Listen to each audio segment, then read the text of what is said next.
이번 시간에는 문명의 확산과 충돌에 대해서 알아보겠습니다.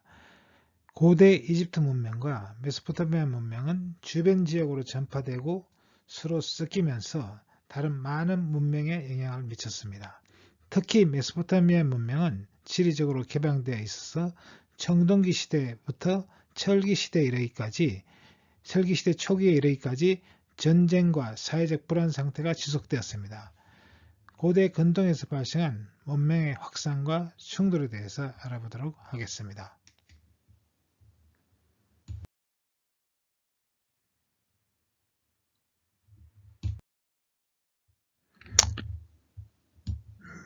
이집트 문명과 메소포타미아 문명은 주변 지역으로 영향을 미치기 시작했습니다.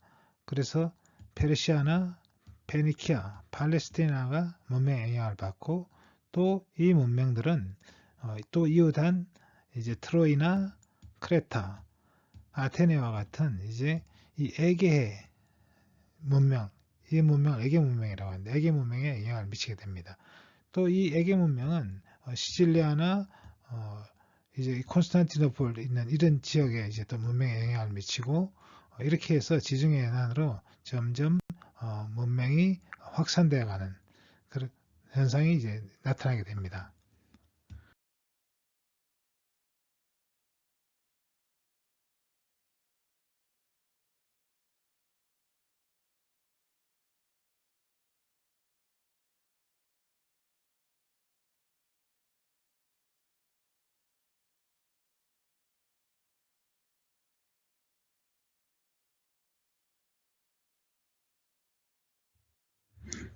에게 문명은 이 그리스 본토와 그리고 에게해에 있었던 청동기 시대 문명을 말합니다. 에게 문명은 서로 교류하던 크레타 섬, 키카라데스 제도, 그리스 본토 이 세 개 지역의 문명을 아울러서 이루는 말입니다.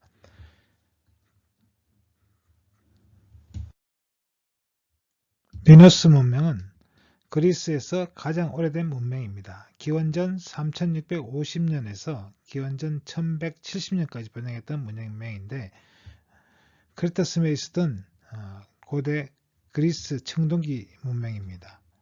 20세기 초에 영국의 고고학자 아스 에반스가 발굴하면서 알려졌습니다. 이 문명은 특히 이제 기원전 2700년에서 기원전 1500년 사이에 번성했습니다. 풍부한 자원을 바탕으로 해양을 넘나들며 활발한 무역을 했다고 합니다. 미노스의 목재가 이집트나 키프로스, 에게해 제도 등에 수출되었습니다. 기원전 1400년경 미케네인들의 침략으로 멸망했다고도 하고 테라섬 화산 폭발로 멸망했다고도 합니다. 이 이후에는 미케네 문명이 이제 크레타섬의 미노스 문명을 지배하기 시작했습니다.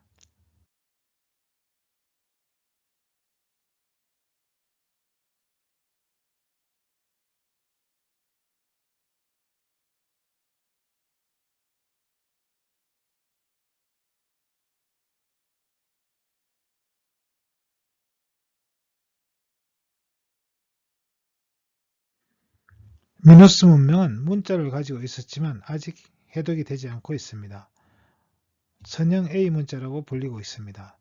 짧은 강문의 형태로 쓰여졌는데 80개 내외의 기호로 표기를 했습니다. 아마도 엄절 문자였을 가능성이 있습니다. 주민들은 수아시아에서 온 이주민으로 보이고 인도 유럽 어족 언어를 사용했다기보다는 수아시아에서 온 이주민으로 여겨지고 있습니다. 기원전 2000년경 비약적인 발전을 하여 전성기를 맞았습니다. 오리엔트의 영향을 받으면서 크레타를 중심으로 발전하였고 기원전 3000년 무렵에 청동기 시대로 들어갔고 기원전 2000년 이후에 선형의 문자를 사용했던 걸로 보입니다. 미케네 문명은 기원전 1600년에서 기원전 1100년까지 번성했습니다. 크레타성까지 진출하였고 1400년에 그리고 이 미노스 문자를 받아들여서 선형 B 문자로 차용해서 사용했습니다.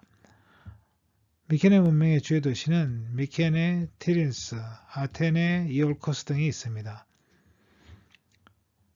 미케네 문명은 1100년경에 이제 멸망했는데 도리아인들이 이제 침략 때문으로 보는 설이 있고 또 자연재해나 기후변화설도 제기되어 있습니다. 미케네인들은 선형 A 문자를 차용해서 사용한 선형 B 문자를 사용했습니다. 기원전 1450년경부터 이 문자가 이제 사용된 것으로 보입니다. 1952년에 언어학자 마이클 벤트리스가 선형 B 문자를 해독했습니다. 그래서 이것은 고대 그리스어 방언이라고 이야기를 했습니다. 그리고 이제 이 선형 B 문자로 쓰여진 그리스어가 바로 미케네 그리스어라는 것이죠.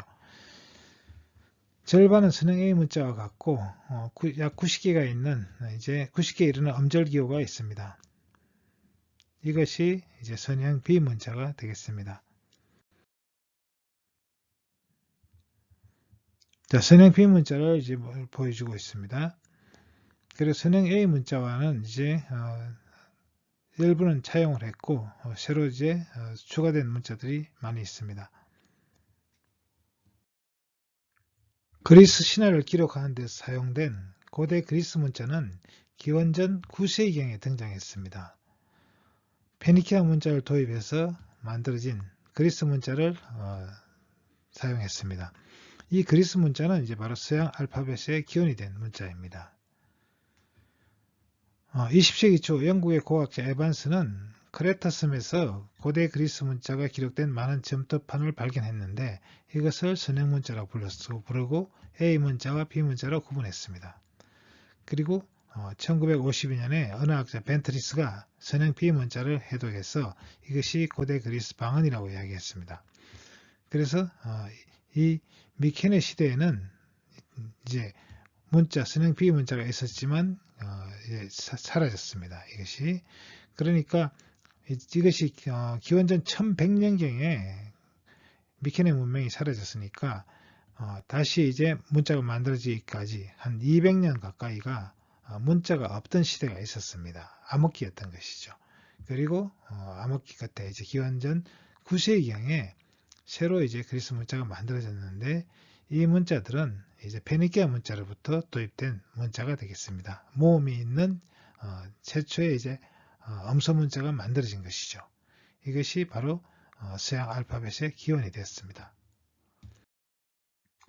청동기 문명과 철기 문명은 수백 년의 시차를 두고 각각 다른 민족에 의해서 형성된 상당히 이질적인 문명들입니다. 청동기 문명이 온대기후대에서 청동기 제작 기술을 바탕으로 관계농업 기술을 발전시킨 고대 농경 문명이라고 한다면 철기 문명은 유라시아 지역의 스텝 기후대에서 발전하였고 철기를 바탕으로 하면서 말과 마차로 이동하는 아리안족 문명이라고 할 수 있습니다. 기원전 2000년에서 1200년경에 히타이튼이나 아리안족들, 미케네인들이 남하하기 시작했는데 이들은 전투형 경마차를 활용한 강력한 군사력을 갖추고 남하하여 기존의 문명들을 크게 이제 위협하거나 밀어붙여서 이동을 일으키게 하였습니다. 아리아인이란 인도, 이란, 유럽에 거주하면서 인도, 유럽계 언어를 쓰는 사람들의 총칭입니다. 이것은 이제 언어학적 분류로는 인도 유럽어족이라고 할 수 있고 산스크리트로 고귀하다는 의미의 아리아에서 유래되었다고 합니다. 기원은 기원전 2000년에서 2400년경으로 추정이 되고 있는데 언어학자들이 라틴어, 그리스어, 고대 페르시아 등과 현대 유럽 사이의 유사성에 주목하여 이 언어들의 공통조상이 스키타이족 언어라는 것입니다. 아리아인은 우랄 산맥을 넘어온 스방스키타이라고 할 수 있는데 스키타이란 동부 유럽에서 목축업을 하면서 말을 타고 다니던 기마민족을 말합니다. 이 아리아인들은 유럽의 여러 국가를 형성하는 데 많은 역할을 하였습니다. 아리안 부족들은 동부 유럽 국가들을 형성하였고 나아가서 서부 유럽 국가를 형성하는 데 많은 역할을 하였습니다. 섹슨족이나 게르만족, 슬라브족 등은 아리안 부족에서 갈라져 나온 것으로 유추되고 있습니다. 대표적인 아리안족들을 살펴보면 아모리인은 기원전 24세기에서 21세기경에 메소포타미아의 대부분을 점유하고 고대 바빌로니아 제국을 건설했던 민족입니다. 레바논 지역의 아모르 왕국은 기원전 12세기에 해양 민족에 의해서 멸망하였습니다. 가시드인은 이란 서부 로레스탄의 자그로스 산맥 내에 위치하였던 것으로 추정되는데 메소포타미아로 이동하여서 기원전 1475년에 바빌론 왕국의 남부를 점유하기도 했습니다. 아시리아인은 아시리아 제국과 신아시리아 제국을 건설한 민족입니다. 현재 이라크, 시리아, 러시아, 조지아, 아르메니아 등에 거주하고 있습니다. 후르리인은 북부 메소포타미아와 시리아 전역에 걸쳐 있었던 미탄니 제국이나 아모르 왕국을 건설하였습니다. 아리아인의 직계 계보로 여겨지고 있습니다. 도리아인은 그리스 반도로 남하여 스파르타, 코린토스 등의 폴리스를 건설한 민족입니다.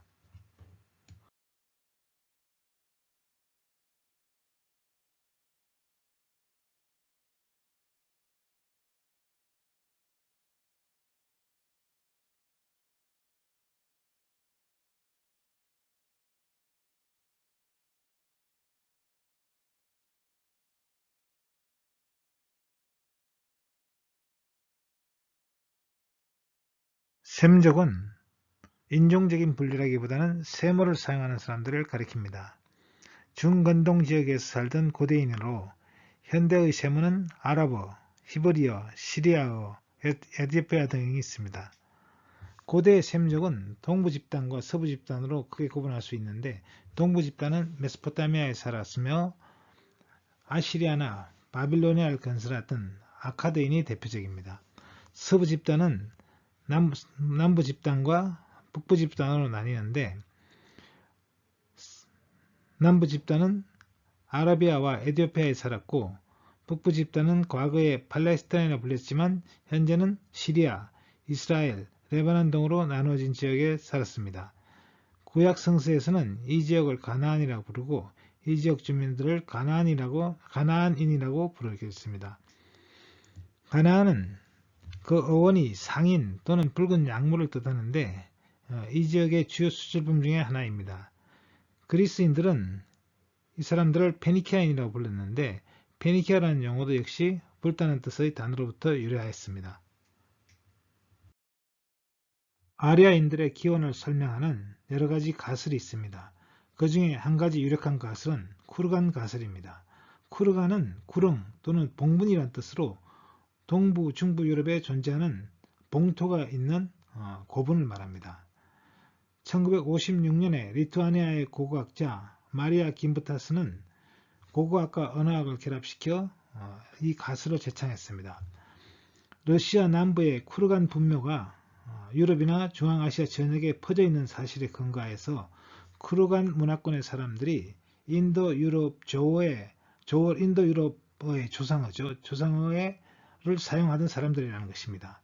그리고 이 사람들이 기원전 4000년에서 기원전 1000년경에 중앙아시아 스텝 지역에서 유럽으로 유입하였다는 것입니다. 쿠르간 가설에 따르면 이 사람들의 고향은 우르하이마트는 바로 카스피해와 이 흑해 사이에 있는 이 지역이고 여기서부터 점차 그 주변 지역으로 확산되어 나왔다는 것이죠. 그래서 이와 동시에 인도 유럽어가 널리 퍼지게 됐고 이 사람들이 결국은 현대 유럽인들의 조상이라는 것입니다.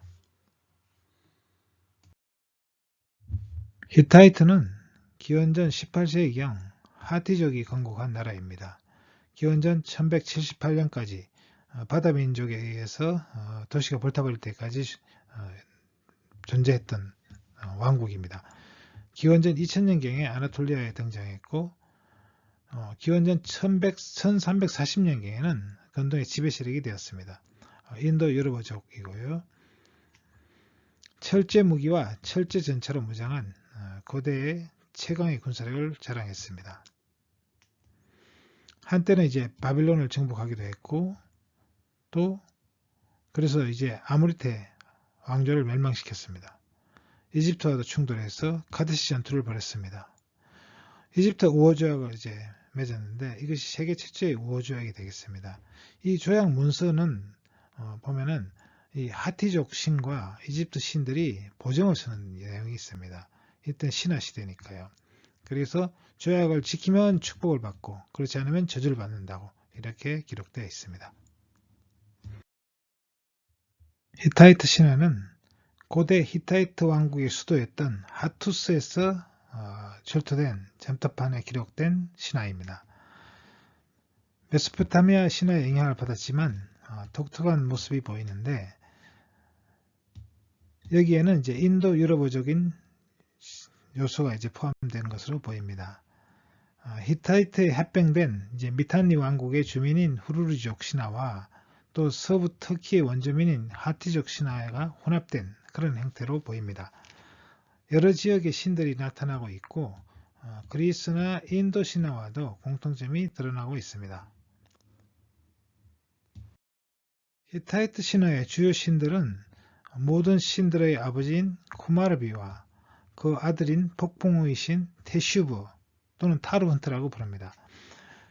그 외에 또 태양의 신이나 달의 신, 전쟁의 신 등이 있습니다. 히타이트 사람들은 내시간을 믿지는 않았던 것 같습니다. 사람이 죽으면 화장하여 매장하는 것으로 끝냈고 부정품도 묻지 않았다고 합니다. 히타이트 신화와 다른 신화의 공통점을 찾아보면 먼저 그리스 신화와는 아버지와 아들 신 간의 싸움이라는 거죠. 그리스 신화의 특징이 바로 아버지 신과 아들 신이 싸우는 이야기가 몇 대에 걸쳐서 나옵니다. 이 이야기가 히타이트 신화에도 똑같이 들어있습니다. 테슈브는 그 아버지인 쿠마르비와 싸웠고 그를 거시하였습니다. 이 부분은 그리스 신화와 똑같죠. 그런데 이 쿠마르비는 또 그 아버지인 아누와 싸웠습니다. 또 아누는 그 아버지인 알랄로와 싸웠고 여기는 좀 더 이제 스토리가 더 거슬러 올라가는 게 그리스 신화보다 좀 더 많은 싸움이 있다는 거죠. 그래서 쿠마르비가 이제 지배권을 찾기 위해서 울리콤미라는 이제 거대한 이제 괴물을 만들어서 재도전합니다. 근데 이 부분도 보면 바로 가이아가 이제 우라노스를 낳고 이 우라노스가 이제 아이아의 아누에 해당되죠. 그리고 이 아누를 이제 쿠마르비가 이제 제거를 한 거죠. 싸웠죠. 그리고 이 쿠마르비를 이제 거세한 바로 아들이 테슈브죠. 이게 제우스잖아요. 그래서 똑같습니다. 그리고 이제 여기서 패퇴한 이제 쿠마르비가 괴물 울리콤미를 이제 또 보내는데 그리스 신화에서는 이제 가이아가 이제 티폰을 보내죠. 그래서 거의 그리스 신화와 같다는 걸 알 수 있고 또 다른 신화에는 없는 이제 그리스 신화와 이 히타이트 신화에만 공통된 그런 점이기 때문에 이 그리스 신화가 그 모티브를 히타이트 신화에서 나왔다고 생각됩니다. 히타이트 신화에는 또 인도 신화와도 공통점이 있습니다. 인도 신화와 이제 공통 어원을 갖는 단어나 신들이 등장하고 있습니다. 또 문서 기록에 이제 산스크리트 어원을 갖는 단어들도 존재하고 있습니다. 그리고 주변국과 맺은 조약의 문서에 나오는 이 아리아인들의 신들 이름이 등장하고 있습니다. 대표적으로 이제 계약의 신인 미트라가 나오죠. 미트라, 바루나, 인드라, 나스티아 이런 신들은 전부 인도 신들이죠. 그래서 아무래도 북쪽 지방에 살던 아리아인들이 터키와 인도로 나뉘어서 이주한 것으로 보입니다. 고대 문명의 발상지로부터 발전을 거듭한 동지중해의 청동기 문명들은 기원전 1200년경 불과 반세기 만에 파멸적인 종말을 맞았습니다. 이 시기에 크게 발전했던 도시들은 대부분이 완전히 붕괴되고 약탈당했으며 불에 타거나 버려져서 폐허가 되었습니다.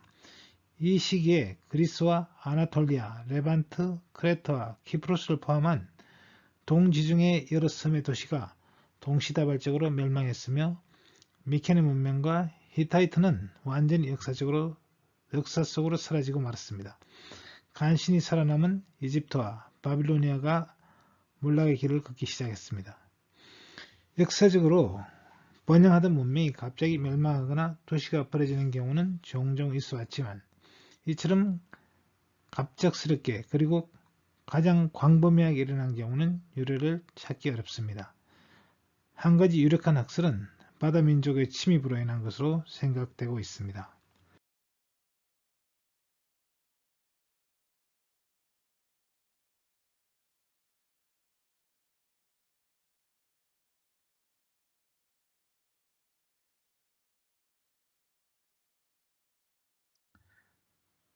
동지중해 번영하던 청동기 문명은 기원전 1200년경에 붕괴됐습니다. 많은 도시국가들이 파괴되고 폐허가 되었는데 이 사진은 그 도시들 중에 하나인 우거리트의 유적입니다. 우거리트는 불타버리고 다시는 일어서지 못했습니다.